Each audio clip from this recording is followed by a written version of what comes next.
अस्सलामुअलैकुम। मोहम्मद अज़हर सिद्दीक़ अपने programme mess views के साथ हाजिर खिदमत है। बहुत अहम इशू है। सुबह का प्रोग्राम भी ज़रूर देखिएगा।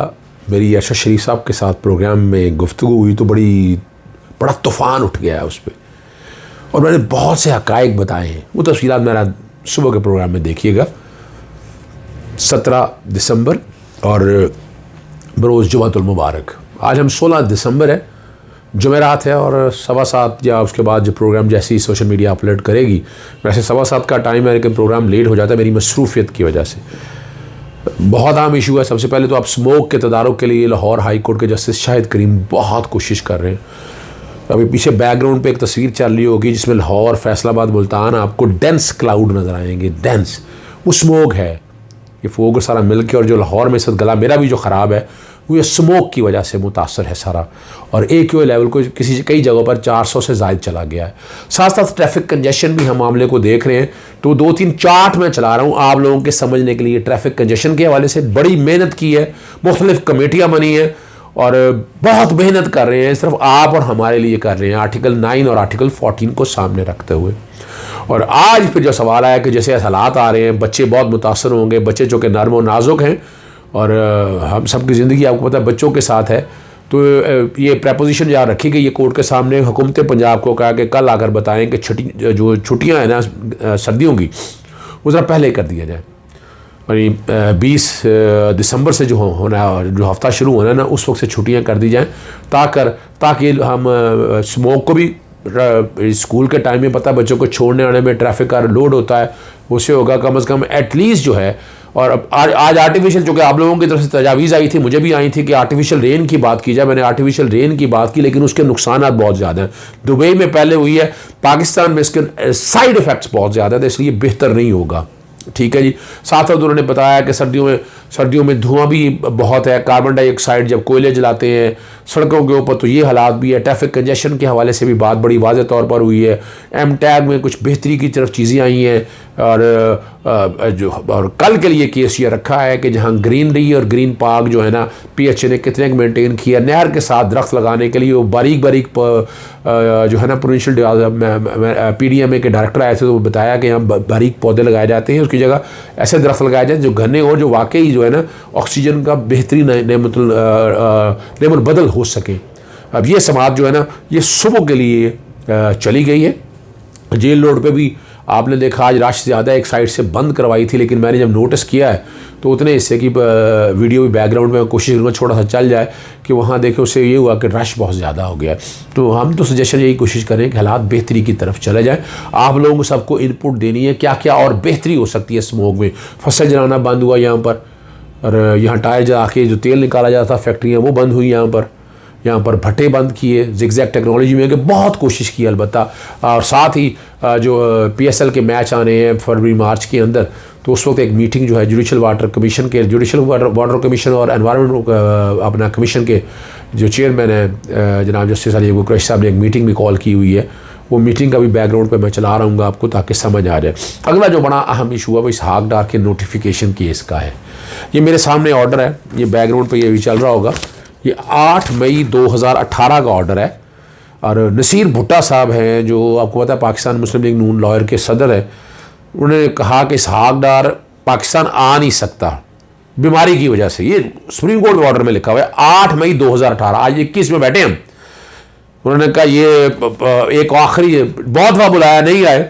एक दफ़ा ये 4 मेंबर बेंच था उस वक्त, टाइम दिया उसको। Meanwhile, notification regarding his election as a senator is suspended का नोटिफिकेशन जो है ना वो सस्पेंड कर दिया।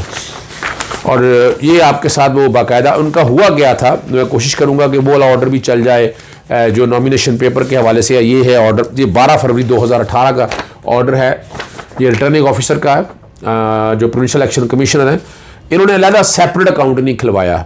सेक्शन 10 है, सेक्शन 110 इलेक्शन एक्ट 2017 के हवाले से अगर वो चल सका बैकग्राउंड पे, सेपरेट अकाउंट नहीं खिलाया। जनरल सीट और टेक्नोक्रेट सीट दोनों पे उन्होंने डिस्क्वालीफाई किया। मामला गया ट्राइब्यूनल के पास, और ट्राइब्यूनल ने जो है ना इनको वो इजाज़त दे दी कि ये ठीक हुआ है।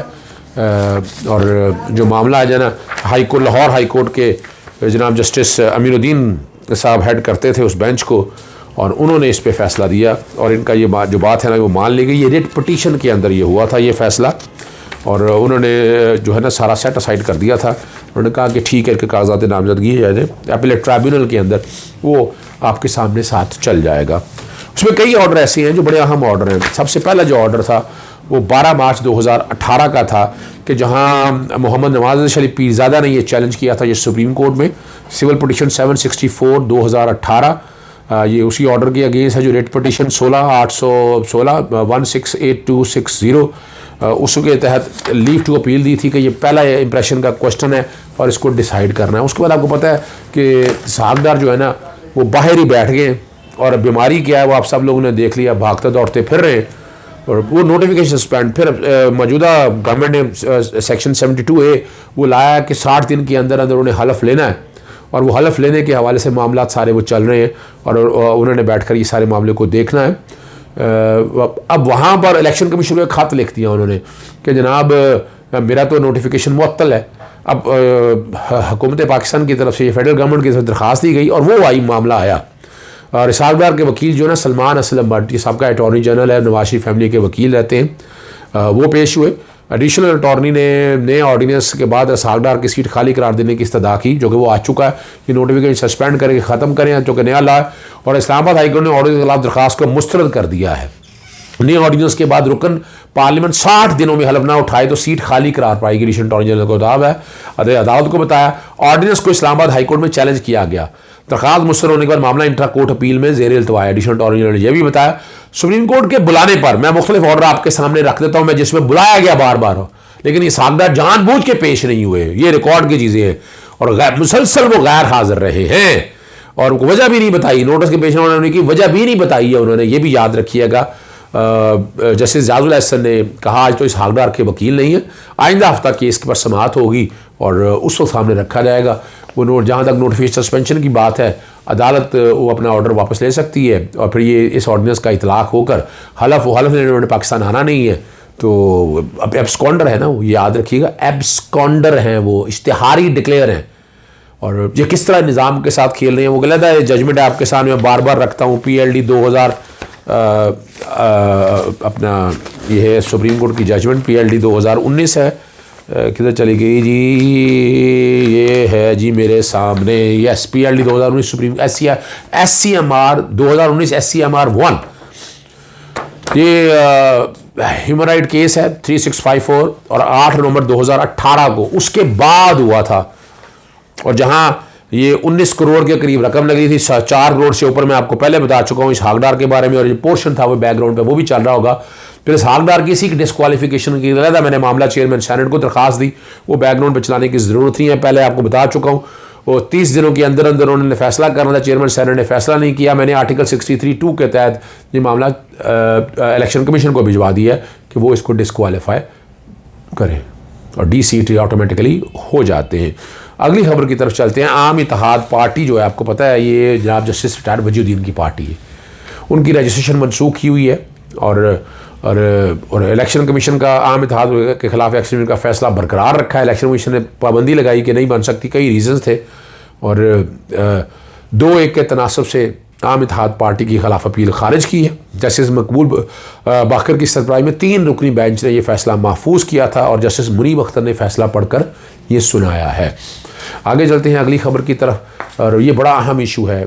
आपको पता है FIA के अंदर मनी लॉन्ड्रिंग के कॉन्टेक्स्ट में अरबों रुपए की लूटमार की है शहबाज शरीफ और उनके, आपको वो मैंने कल बता भी दिया था, अपना ट्रेडर, वकील, छोटे छोटे मुलाजमी जिनके नाम पर ये ट्रांजैक्शन की है।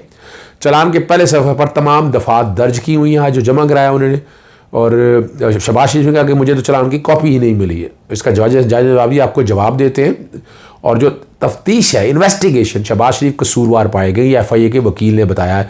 सलमान शरीफ की गिरफ्तारी पर मनी लॉन्ड्रिंग में उसका रोल भी सामने आएगा। सलमान शहबाज अगर गिरफ्तार, वो भागा हुआ ना, आपको पता है, एब्सकॉन्डर है, वहाँ बैठे हुए सारे एब्सकॉन्डर हाउस के अंदर, और FIA ने 2 दफ़ात के तहत चलान जमा कराया। जज ने यह बताया कि क्या इन दफ़ात के तहत अदालत को मुकदमा सुनने का इख्तियार है, जज का इस्तसवार है, इसमें बताया जाए, और FIA ने इस अदालत में चलान जमा क्यों कराया।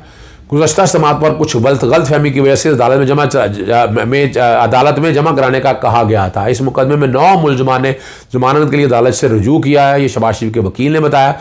FIA ने तफ्तीश मुकम्मल करने के लिए वक्त मांगा, फिर यह कहा कि ये मुलजिम नहीं है, ये हमारे गवाह हैं, ये उनके वकील बताते हैं शहबाज शरीफ के। FIA ने शहबाज शरीफ और हमजा शहबाज की दरख्वास्त जमानत मुस्तरद करने का कहा है। यही अदालत इस मुकदमे में 2 मुलजमान की अबूरी जमानत कन्फर्म कर चुकी है। शहबाज शरीफ के वकील ने FIA के अदालती दायरा इख्तियार के एतराज़ को रद्द कर दिया और असूली तौर पर ये इनके पास नहीं बनता है। मनी लॉन्ड्रिंग एक्ट जो है ना वो कहाँ जाना है। और ये फिर उन्होंने बताया कि FIA इस केस में मिसकंडक्ट का मुर्तकब हो रहा है। और मेरा सवाल यह है कि अदालती दायरा इख्तियार का फैसला कौन करेगा। ये बैंकिंग जज क्राइम ने पूछा। चलान और ज़मानत 2 मुख्तलिफ चीज़ें हैं, बड़ी ज़बरदस्त बात है जज बैंकिंग क्राइम कोर्ट ने का। और अदालत ने शहबाज शरीफ और हमजा शरीफ को चलान की कॉपियाँ फराहम करने की हदायत कर दी और अदालती दायरा इख्तियार पर आइंदा समात पर वकीला जो तलब कर लिया अदालती मुआवनत के लिए। अदालत में शहबाज शरीफ दीगर मुलजमान की हाज़िरी मुकम्मल हो चुकी है और FIA चलान के मुताबिक डान में खबर छपी कि 16 अरब की करप्शन की गई है। ये शहबाज शरीफ बताते हैं ये सारी बातें मैं सुन चुका हूँ, पहले देखना ये दायरा इख्तियार आ गई। शहबाज शरीफ पे चपेट थी तो हर दफ़ा के सियासी तकरीरें शुरू कर देते हैं। मैं तफसील से आपसे बात करना चाहता हूँ, एक हक़ाइक़ बताना चाहता हूँ। अदालत ने बड़ा वाज़ेह तौर पर कह दिया ये सारी बातें मैं सुन चुका हूँ। अबूरी ज़मानत में 4 जनवरी तक तोसी कर दी गई और 24 दिसंबर रखी है जुरिस्डिक्शन के लिए, दायरा इख्तियार को तय करने के हवाले से ये लिखी है। और 24 दिसंबर को मुलजमान को पेश होने की ज़रूरत नहीं है। अगर जुरिस्डिक्शन अदालत ने डिसाइड कर दी जुरिस्डिक्शन है, अगर जुरिस्डिक्शन डिसाइड कर दी उनकी जुरिस्डिक्शन नहीं है तो ये दूसरी अदालत के अंदर ये चला जाएगा। ये मामला ये आमला के तहत एंटी मनी लॉन्ड्रिंग एक्ट के तहत। आखिरी ख़त्म करने से पहले मेरी सोशल मीडिया की टीम कह लें कि आपने वो अपना जो है ना मिशा शफी के बारे में बात नहीं की है। वो मिशा शफी ने आज अजीब व गरीब सी कुछ बातें की हैं वहाँ। वो कह रहे हैं जो वाक़या हुआ इसके बाद बहुत सी शोबिस इंडस्ट्री की ख़वातीन ने रब्ता किया। शोबिस इंडस्ट्री की ख़वातीन ने अपने साथ हरासा करने के वाक़यात पर बात की। शोबिस इंडस्ट्रीज़ की ख़वातीन के नाम नहीं बताऊँगी, हक़ और साथ के साथ खड़ी हूँ। इस केस का अंजाम अच्छा होगा। मुझे पहली बार अदालत बुलवाया गया तो मैं हाज़िर हो गई, हालांकि अब रिकॉर्ड में कुछ रिकॉर्ड स्पीक्स अदरवाइज़, ये अब याद रखिएगा। मीडिया ने इस केस की बहुत मिस रिपोर्टिंग की है। मुझे इससे पहले कभी अदालत तलब नहीं किया गया। इस केस के बाद मुझे माली नुकसान हुआ। यहाँ 2 सवाल बड़े अहम उठते हैं कि जितनी लोग औरतों ने कहा कि उन्हें हरासा किया गया वो सामने आया ना, ये वही मी टू कैंपेन है। ये याद रखिएगा जो पाकिस्तान के ख़िलाफ़ है, जो मेरे दीन के ख़िलाफ़ है। ये लोग अल्टीमेटली, और इसमें अली जफ़र ने बहुत काम किया, FIA के अंदर बहुत से सबूत दिए।